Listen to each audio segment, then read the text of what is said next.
Have you ever been caught in a storm of words where someone's aggression feels overpowering? Their sharp tone, cutting words, and relentless accusations can turn a simple disagreement into an emotional whirlwind, leaving you defensive, overwhelmed, and wondering how it all escalated. Moments like this challenge not only our patience, but our ability to stay composed. The instinct to retaliate, to fight fire with fire, is strong. But what if there was a better way?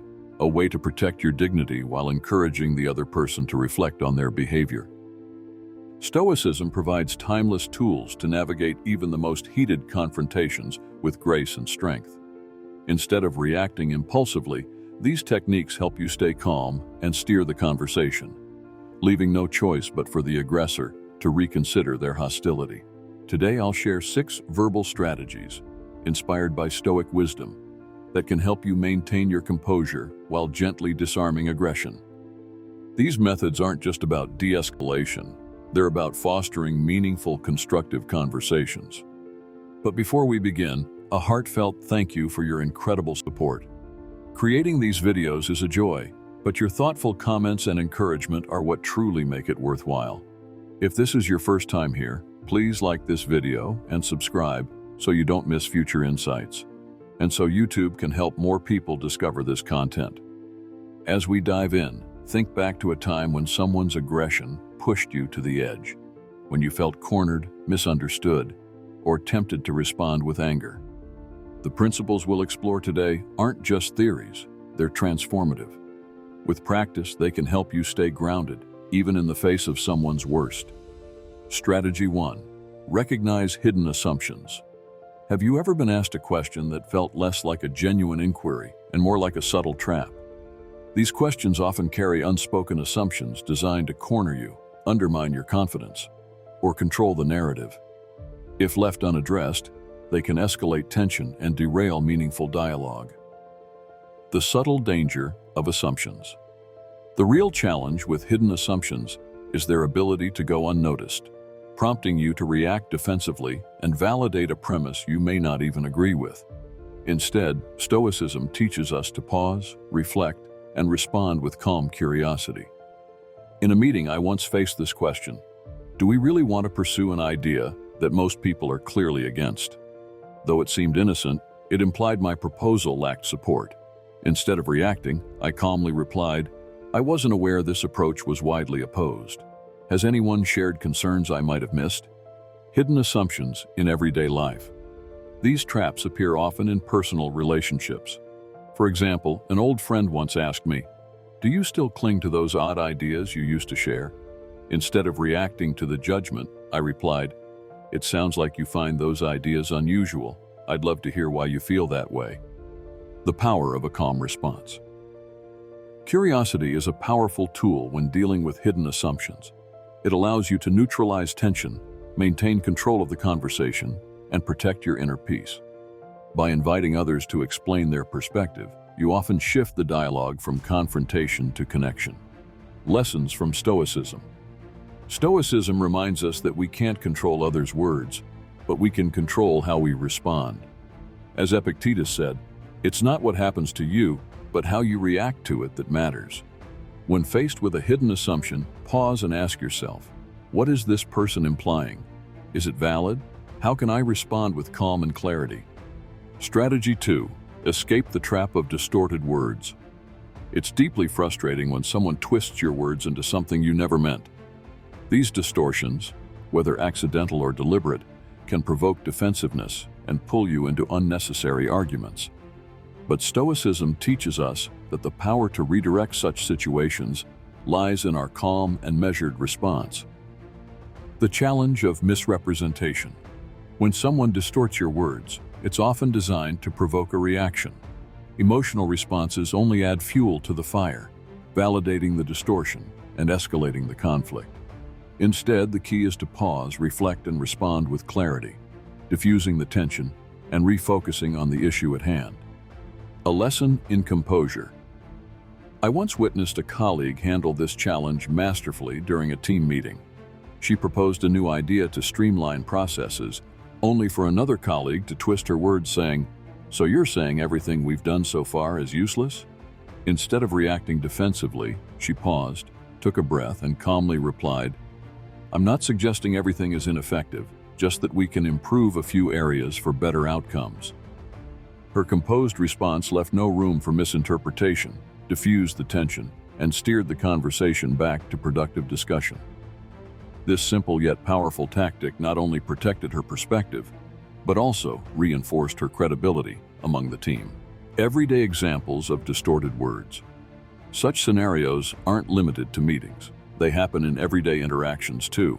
Imagine a friend saying, "So you think my entire approach is wrong?" When you offer a suggestion, or a family member remarking, "Are you saying I don't do enough for the family?" during a discussion about responsibilities. Why staying calm matters. Stoicism reminds us that the goal isn't to control how others interpret our words, but to maintain our composure regardless of their actions. When faced with distortion, remember that emotional outbursts only play into the hands of the person twisting your words. Your power lies in clarity and calmness. Practical strategies for diffusing distortions. Here are actionable tips to help you navigate distorted words effectively. Pause before responding. When someone misrepresents you, resist the urge to react immediately. Take a moment to breathe and assess the situation. A brief pause signals composure and prevents impulsive reactions. Calmly reframe the narrative. Use neutral language to clarify your stance. For example, distortion. "So you're saying my idea is useless?" Response, "Not at all. I think your idea has merit. I was just suggesting a few tweaks to make it even stronger." Focus on the larger goal. Redirect the conversation toward the shared objective. For instance, distortion. "Are you saying I don't care about this project?" Response, "I didn't mean that. I believe we both care deeply. I just wanted to share some thoughts to help us succeed." Ask for clarification. Sometimes distortion is unintentional. You can diffuse tension by inviting the other person to explain, "I don't think that's what I said. Could you share how you interpreted it?" This approach often reveals misunderstandings and opens the door for better communication. The Stoic perspective. Epictetus wisely observed, "It's not what happens to you, but how you react to it that matters." Misrepresentation is a test of your emotional resilience. By choosing calmness and precision over defensiveness, you maintain your inner peace and steer the interaction toward clarity. The takeaway: when someone distorts your words, see it as an opportunity to demonstrate strength through calmness. Responding with clarity not only protects your stance, but also elevates the conversation to a more productive level. Strategy 3. Handle the storm of leading questions. Some questions are crafted not to seek understanding, but to corner you into accepting a false premise. These leading questions often carry hidden judgments, assumptions, or attempts to manipulate the conversation. The key to disarming them lies in Stoicism. Pause, dissect the question, and respond with clarity and composure. The hidden danger of leading questions. Leading questions are powerful because they subtly force you to defend yourself, often shifting the focus away from the actual discussion. They might frame a situation unfairly, pressuring you to validate a viewpoint you don't agree with or causing you to react emotionally. Recognizing these questions as traps is the first step to handling them effectively. A practical example. At a family gathering, someone asked me, "Do you really think spending so much time reading is the best way to live your life?" The phrasing of this question wasn't neutral. It implied that my reading habits were a poor use of time. A defensive reaction, such as justifying why I read, would have only reinforced the false premise. Instead, I took a breath and calmly replied, "I believe everyone finds value in life differently. For me, reading offers perspectives I can't find elsewhere. What brings meaning to your life?" Why leading questions feel so personal? Leading questions often trigger defensiveness because they are inherently confrontational. Their aim is to make you feel cornered, as if you need to justify your choices or beliefs. But Stoicism reminds us that we control our response, not the questions themselves. By staying grounded, we avoid being drawn into unnecessary conflict and instead guide the conversation toward meaningful dialogue. Everyday examples of leading questions. Here are a few examples of leading questions and how you can handle them with Stoic grace. Scenario: workplace tension. A colleague asks, "Why are you so against this new project?" Hidden. Premise: that you oppose the project entirely. Response: "I'm not against it. I just think we need to address a few concerns before moving forward. What do you think would strengthen its chances of success?" Scenario: a social setting. A friend remarks, "Don't you think spending so much time on that hobby is a bit selfish?" Hidden. Premise: that your hobby takes away from other responsibilities. Response: "I see it differently. For me, this hobby helps me recharge and show up better in other areas of life. What do you do to unwind?" Scenario: family criticism. A relative says, "Do you really think you're better than everyone else just because you've achieved X?" Hidden premise: that your achievements make you arrogant. Response: "I don't think that at all. I'm proud of what I've accomplished, but I value everyone's contributions. What's something you're proud of lately?" Dissect and redirect. The power of Stoicism lies in its ability to transform these interactions into opportunities for growth. Here's how to approach leading questions systematically. Pause and reflect. Before reacting, take a moment to identify the hidden premise in the question. Ask yourself, what assumption are they making? Disarm with clarity. Respond in a way that neutralizes the assumption without being defensive. Use phrases like, "I don't see it that way. That's not quite what I meant. Let me clarify." Redirect the focus. Shift the conversation to shared understanding or curiosity. Questions like, "What's your perspective?" or "What do you think would work best?" invite collaboration rather than conflict. The Stoic perspective. Leading questions are a test of your emotional resilience. As Marcus Aurelius wrote, "You have power over your mind, not outside events. Realize this, and you will find strength." The content of the question doesn't matter as much as how you choose to handle it. By pausing and responding thoughtfully, you protect your inner peace and model emotional intelligence. This approach doesn't just diffuse tension, it often earns respect from the other person, as your composure stands out in contrast to the provocation. The takeaway. When faced with leading questions, remember that you don't have to accept their premise or react impulsively. Instead, view them as opportunities to practice clarity and control. Take a moment to reflect, reframe the narrative, and steer the conversation toward constructive dialogue. The goal isn't to win the exchange, it's to maintain your integrity, preserve your peace, and foster mutual respect. Mastering this Stoic strategy will help you navigate difficult conversations with grace and confidence, no matter the situation. 4. Avoid creating a straw man. When your perspective is misrepresented, it's tempting to react defensively or retaliate. But Stoicism teaches us that true strength lies in maintaining our integrity, even when others twist our words. By choosing clarity over frustration, we not only preserve our peace, but also guide the conversation back to a productive and respectful tone. The danger of the straw man. A straw man is when someone distorts your argument into an exaggerated or oversimplified version, making it easier to attack. This tactic often derails discussions, creating unnecessary conflict and forcing you into a position of defense. Falling into this trap can make you appear reactive or overly emotional, even when you're in the right. A lesson in composure. I once observed this dynamic unfold during a book club meeting. One member thoughtfully commented, "I think the protagonist is selfish in some of her actions." Another member immediately fired back, "So you're saying she's a horrible person?" This exaggerated response distorted the original comment, shifting the tone from discussion to conflict. Instead of taking the bait, the first member calmly replied, "No, I just meant some actions come across as selfish. What's your take on it?" This composed response accomplished two things. It clarified their position, dismantling the distorted interpretation. It redirected the focus back to a constructive exchange, inviting dialogue rather than argument. Why retaliation doesn't work. When your words are twisted, the instinct to retaliate or twist the other person's perspective in return can be strong. However, retaliatory behavior only perpetuates the cycle of misrepresentation and conflict. Instead, responding with clarity and grace allows you to maintain your credibility and control over the conversation.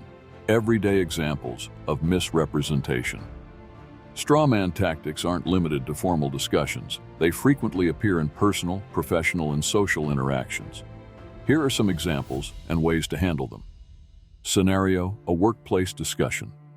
Distortion: so you're saying we should abandon everything we've been doing? Response: not at all. I'm suggesting we build on our existing methods by exploring some new approaches. Scenario: a social setting. Distortion: you think people who disagree with you are stupid, don't you? Response: I don't think that at all. I value different perspectives. It's how we learn from one another. Scenario: a family argument. Distortion: so you're saying I'm a terrible parent? Response: that's not what I said. I was simply sharing my perspective on this specific issue. What's your view? Practical steps to avoid escalation. When someone misrepresents your perspective, try these steps to navigate the situation with stoic composure. Pause and breathe. Before reacting, take a moment to assess the situation. A calm response carries far more weight than an impulsive one. Calmly clarify your position. Use neutral language to correct the misrepresentation without attacking the other person. For example, "That's not quite what I meant. Let me explain it another way. I think there's been a misunderstanding. Here's what I actually said." Redirect to constructive dialogue. Shift the focus back to the issue at hand by inviting their thoughts or providing context. This prevents the conversation from veering into unproductive territory. Avoid returning the straw man. Resist the temptation to distort their perspective in retaliation. Instead, model the behavior you want to see by treating their viewpoint with respect. Stoic insights on misrepresentation. Stoicism teaches that misrepresentation often reflects more about the other person than it does about you. Whether intentional or not, it can stem from misunderstanding, frustration, or even insecurity. As Marcus Aurelius wrote, "The best revenge is to be unlike your enemy." Instead of mirroring their behavior, respond with integrity and clarity. By refusing to engage in the cycle of distortion, you protect your peace and demonstrate emotional resilience. This approach not only preserves your credibility, but often disarms the other person, encouraging them to adopt a more respectful tone. The takeaway: when faced with a straw man, don't let it pull you into a defensive spiral. Instead, see it as an opportunity to practice clarity and composure. Respond calmly, correct the distortion, and steer the conversation back to a respectful exchange. The goal isn't to win the argument. It's to maintain your integrity, foster understanding, and demonstrate the strength of a stoic mindset. Over time, mastering this strategy will help you navigate even the most challenging conversations with confidence and grace. Strategy 5. Use visual imagery to diffuse tension. Words can cut, heal, or transform. In tense moments, direct arguments often escalate conflicts, while visual imagery has the power to disarm, soothe, and inspire reflection. Metaphors create a bridge between emotion and understanding, helping others see situations from a new perspective without feeling attacked. Why imagery works. Imagery works because it bypasses the defensive part of the brain. It doesn't confront or criticize. Instead, it paints a picture that invites reflection. A well-chosen metaphor or analogy shifts the focus from the heat of the moment to a shared understanding, offering a neutral space for resolution. A lesson in the power of metaphor. I once witnessed a father loudly scolding his child for spilling water. The child's eyes brimmed with tears, overwhelmed by the harsh reprimand. Hoping to diffuse the tension, I gently remarked, "Anger is like a stirred-up pond. The more you stir, the murkier it gets. But if you let it settle, everything becomes clear." The father paused, mid-sentence, visibly reflecting on the metaphor. After a deep breath, he approached his child with a calmer tone, turning what could have been a painful memory into a moment of growth for both. This simple image didn't just soften the father's anger, it shifted his perspective. It allowed him to see his emotions as something he could control, not something controlling him. Everyday uses of visual imagery. In personal, social, and professional settings, visual imagery can diffuse tense situations and encourage empathy. Here are some practical examples. Scenario: a heated workplace debate. Tension: two team members are locked in a heated argument about conflicting ideas. Imagery. Response: I see this as two streams flowing into the same river. We're all aiming for the same goal, but we might need to adjust the currents to get there together. This metaphor reframes the debate as collaboration rather than opposition, encouraging teamwork instead of competition. Scenario: a social setting. Tension: a friend is venting about a frustrating situation, their tone growing increasingly negative. Imagery response: it sounds like this frustration is like carrying a heavy backpack. Maybe setting it down for a moment would help you figure out the best path forward. This image acknowledges their feelings while subtly encouraging them to approach the issue with a fresh perspective. Scenario: a family conflict. Tension: a family member accuses another of being inconsiderate. Imagery. Response: sometimes relationships are like a garden. We all need to take turns watering and tending it. Maybe we've both let this patch get a little dry, and it's time to work on it together.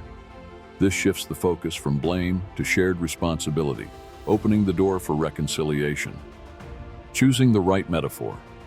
Not all imagery will resonate, so choosing one that fits the situation is key. Consider these tips when crafting a metaphor. Be relatable.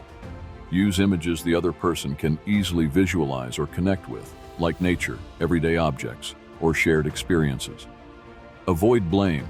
Metaphors should inspire reflection, not reinforce defensiveness.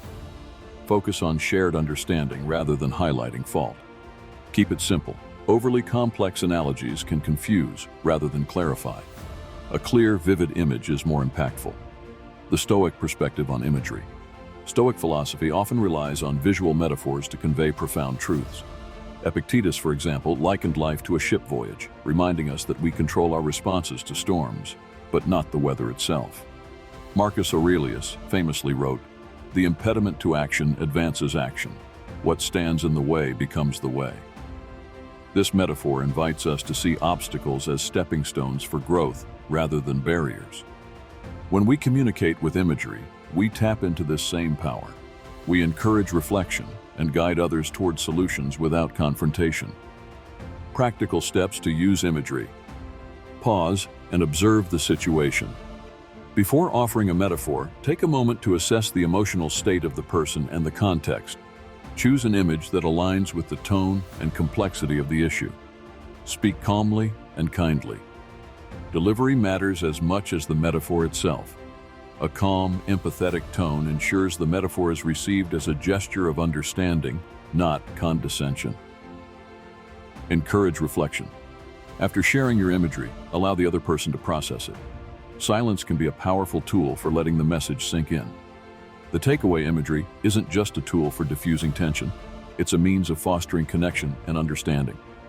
By painting a picture, you help others see challenges differently, empowering them to approach issues with greater clarity and composure. The next time you encounter a tense moment, resist the urge to argue. Instead, try to craft a metaphor that shifts the focus to common ground. Through this approach, you not only preserve your peace, but also inspire those around you to respond with greater empathy and reflection. Strategy 6. Reveal their agreement with you. When tensions rise in a conversation, the instinct to argue or prove your point can feel overwhelming. But Stoicism teaches us that true strength lies not in winning debates, but in fostering understanding. Instead of fighting to convince someone, guide the conversation toward shared values and common ground. Helping others see where they already align with you fosters mutual respect, reduces hostility, and shifts the focus from conflict to collaboration. Why finding agreement works? Disagreements often stem from miscommunication or emotional barriers, not fundamentally opposed goals. By revealing alignment, you bypass these barriers, showing the other person that you're on the same team. This approach reframes the conversation, turning what felt like opposition into an opportunity for partnership. A practical example. During a community meeting, a neighbor expressed frustration about waste management, describing it as too complicated. Their tone suggested they felt unheard, which could have escalated into conflict. Instead of dismissing their frustration, I replied, "It sounds like we both care deeply about keeping our community clean. Maybe we can simplify the system together." This simple acknowledgement shifted the focus from criticism to collaboration. The tension dissolved as we started working on solutions together. By emphasizing our shared value, caring for the community, I turned potential conflict into constructive dialogue. Everyday examples of revealing agreement. This strategy works in personal, professional, and social settings. Here are a few scenarios and responses that highlight its effectiveness. Scenario: workplace frustration. Complaint: "This new process is just making things harder for everyone." Response: "I think we both want a process that's efficient and works for everyone. Let's figure out how to make this one better together."